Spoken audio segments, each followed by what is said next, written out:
Oh.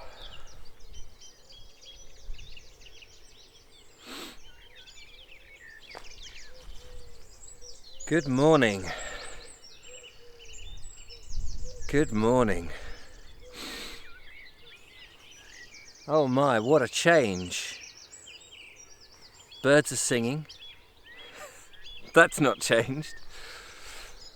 No rain, blue skies. The ground is as wet as anything. From yesterday it's just still drenched, but of course there's the morning dew.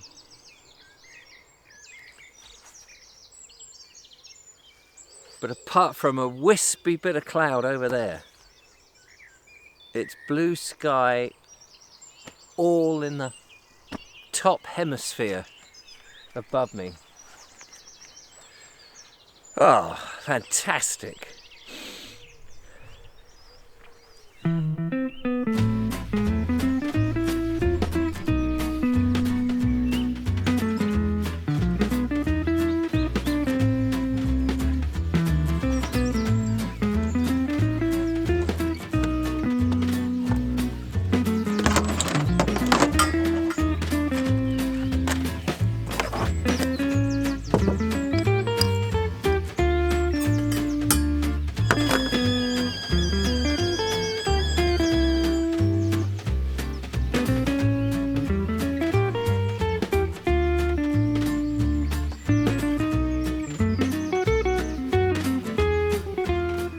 Oh. First cup of coffee this morning. Oh, sound of first car. I think people are slowly getting to work. It's just after 6. It's beautiful. I slept well last night. It is warm. It is warm in the bunk. Under the duvet. I've got a duvet and a blanket. I did have to get up in the middle of the night to spend a penny. Beautiful moon in the night. Full moon right over that way. I think it was a full moon anyway. I was a bit blurry-eyed, as you can imagine. But yeah, how lovely to be out at this sort of time. I mean, I'm up at 6 anyway. Sometimes up at 5, but in Worthing, where I live, not in a field, not having camped, and not having sat and thought about what I think about the camping and the modifications, and yeah, definitely want to do more. Definitely want to do more.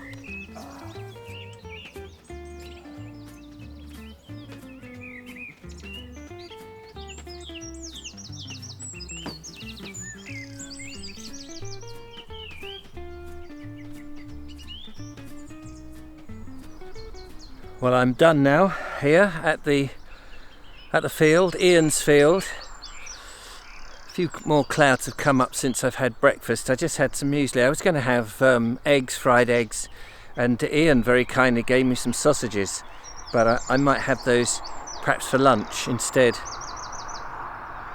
I'm eager to get off and just do a little bit of exploring here. I'm going to go to Hawkley, which is a little village just up the road a bit. And have a look round there to finish off this video. But as far as this field, it's been brilliant. Very much looking forward to coming back. Perhaps bring lovely Julia and Joe, because it's nice and contained and little Joe can run around. And we can go off and explore some of the Hampshire areas that we were going to explore last year, before the first lockdown in March last year. So I've just got to go and undo the gate back there, which is behind me, and take my trusty van, which I'm very pleased with. So that's what I'm going to do now. Good stuff. Well, I've thoroughly enjoyed it here.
So it's about 8:30 now in the morning. I've just travelled, I guess, 2 miles to Hawkley.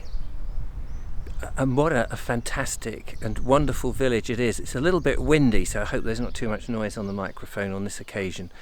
And I've come to St. Peter and St. Paul's Church at Hawkley as my starting point. I've just been blown away by not only the church, which I'll talk about in a moment, but the amazing and rather fabulous yew trees. Stunning, gorgeous. There's 3 very large, clearly ancient trees there that must be 5, 6, even 1,000 years old, I would imagine. The lovely Julia will just find them, she'll fall in love, so I've got to bring her here to Hawkley. They're just gorgeous trees. There's Irish yews as well here, growing in the graveyard, and part of the graveyard is mown and then part has just been left, and it's early in the year, of course, so it's going to get taller and taller, and I love it when the grass is just free and wild. It's very beautiful, and I can imagine in there are some ancient wild flowers growing that probably we don't find in the rest of the location. So let's just have a look at the church then, because I don't know very much about the church. However, if you look at the tower so much reminds me of Sompting, which I know is a Saxon church with a Rhine-helm tower. This has got something very similar, but I gather that's just been finished. And actually, I think the church dates from the mid to late Victorian period. So it's very much in that style, but not that old. I gather that there was an older little chapel here beforehand, but that's really all I know.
Just had to shelter from the wind a bit. It's we've got sunshine now, but there's still a bit of wind blowing around, so that's been a bit irritating. But what a beautiful church here. Absolutely amazing. It's sort of almost symmetrical on both sides, which is quite unusual. I'd love to know what Nicholas Pevsner would have said about this church, and I'll have to go and look that up now when I get home. But it's amazing setting here. I believe at Hawkley Hill, or maybe on the top of it, I'm not quite sure, and then there's a hangar nearby. Lots to explore. I'm obviously going to come back, and Ian very kindly has said that I can come back and camp in the field, so I have to bring Julia, as I say, and go exploring this neck of the woods a lot more. There's so many interesting places, and I'm sure many of my viewers will suggest some.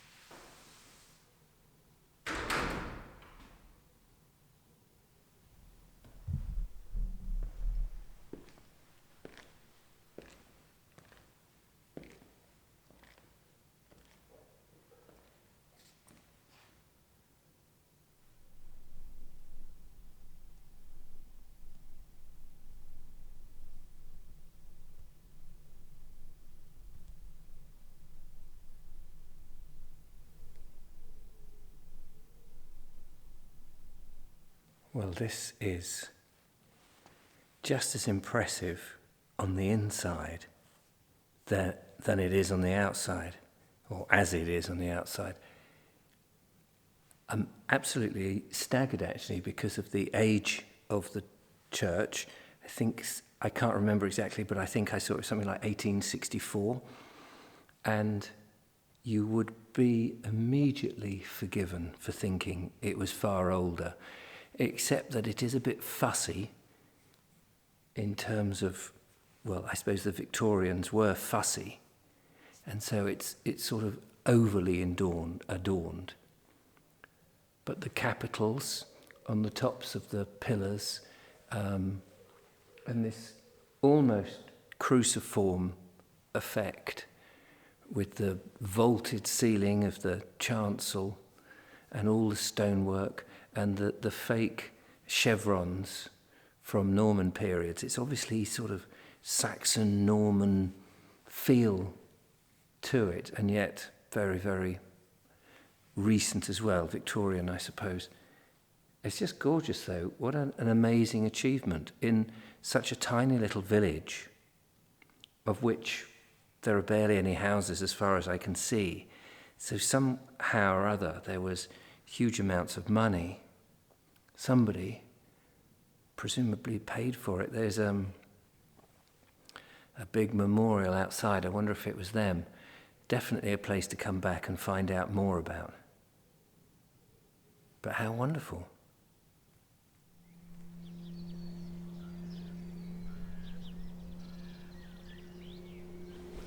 Oh, there's some nice benches just along here to have a quick sit down, and I've been trying to see if I could look some stuff up on the internet on the old phone. But the signal here on the provider that I'm with is just non-existent. So, excuse me, nothing more to say on the history of the church. I'll leave you guys to do that. You very much like doing your own research, and I think sometimes actually this is the thing that's going to happen. You're going to be in a place you may not be able to do the research if there's no internet. You may be just too busy doing other things. I actually found how busy I was cooking, moving things round in the van. I thought I'd have more time to sit down and read, but not so. In fact, one of the things that I was very keen to try and do was to experience it, to actually not be too busy, but to actually experience sitting, listening, absorbing. And I can tell you that I have been very impressed. I mean, when I go out filming ordinarily, I might have a few moments, but constantly the brain is thinking, this shot, that shot, over there, get this, get that. And so there was a bit of time yesterday to sit there and just enjoy it. So thank you, Ian. Thank you very much. Better get some more shots.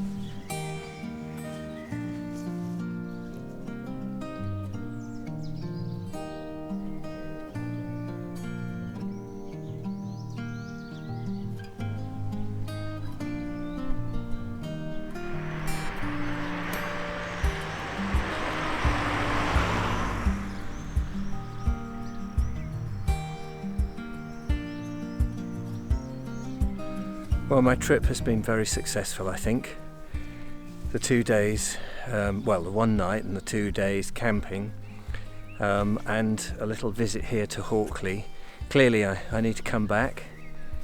There's so much to see. I believe Ian's told me there's some fantastic other churches to look at in the locality, some much older, and of course there's the hangars to look at as well. So I will come back. But that's it for this video. A little really sort of, what have I learnt from camping? Well, yes, I've got some things to do on the van, things to sort out, modifications to have, but Certainly no regrets with the van whatsoever. I'm very thrilled with it. I'm enjoying the whole camping experience, the being away. Yeah, just got to take more socks. My feet did get wet from the long grass. That was one of the things. But it's, I think now that we've got past the wind and the rain, that was the disappointing thing, the rain, but I think that's also taught me a lot as well. So watch this space. We will get out, we'll go further afield, we'll go camping, we'll go exploring, and we'll bring videos to you. So that's all good. Anyway, thanks for watching. Don't forget to follow, like and subscribe, and until next time, goodbye.